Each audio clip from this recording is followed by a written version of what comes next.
So now I'd like to turn it over to Admiral Cooper to give us a readout of his recent trip to the region.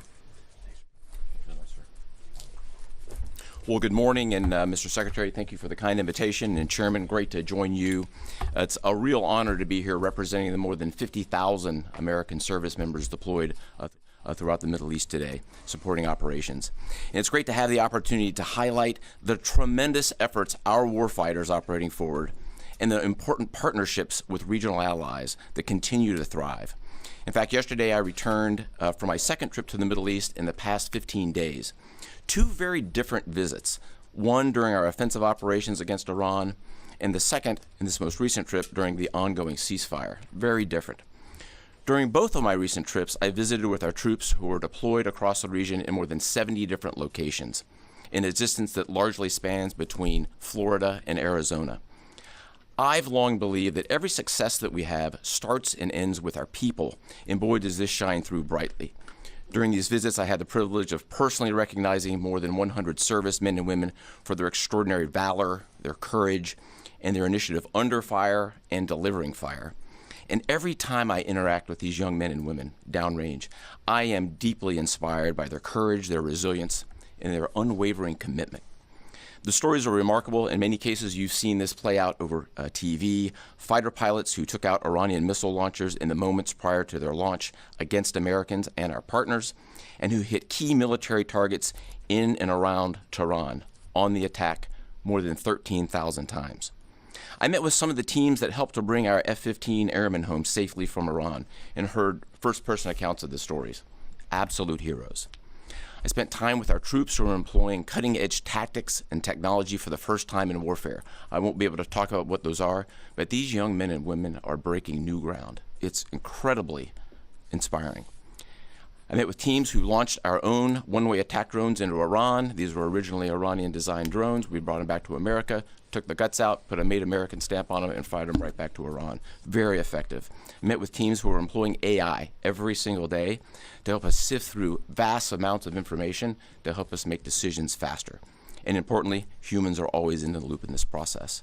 I met with our Space Force teams and our cyber specialists, whose work cannot be discussed, but who serve with indispensable impact.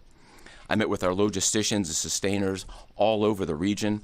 There is just no military that executes logistics like the U.S. military. This group is doing exceptional work, moving thousands of tons every single day. I met with our air defenders who shot down Iranian ballistic missiles.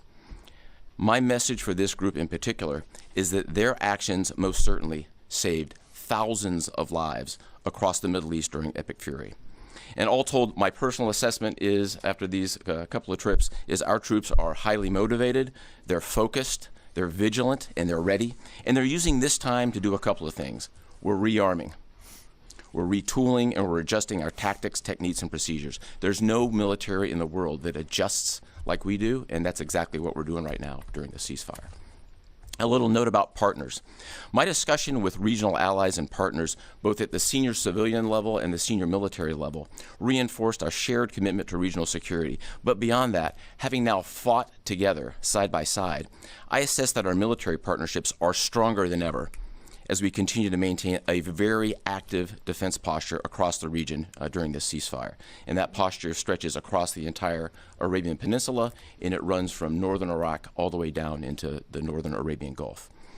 In creating the largest air defense umbrella in the world across the Middle East, we embedded specially trained U.S. military air defenders alongside our partner nation soldiers, side by side, literally side by side.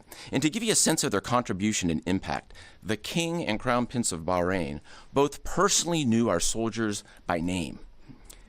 These leaders expressed appreciation for our service member who continue to stand shoulder to shoulder with our partners in support of regional defense. And this is a sentiment that is widely shared across every Gulf ally. I heard this message over and over again, which is, we stand with you.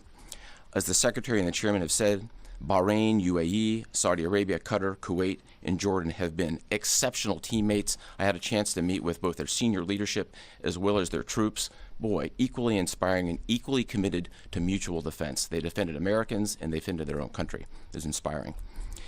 And there's been no better teammate than Israel. Together, the four best air forces in the world, the Israeli Air Force, the U.S. Air Force, and the air forces of the U.S. Navy and U.S. Marine Corps, together met and exceeded our own military objectives over and over again.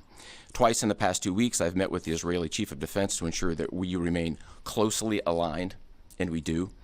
And then finally, let me just close by saluting the brave men and women who are in uniform and who continue to answer the call with unrivaled lethality, great teamwork, and resolve. We've asked them to stay ready during this period, and that's exactly what they're doing.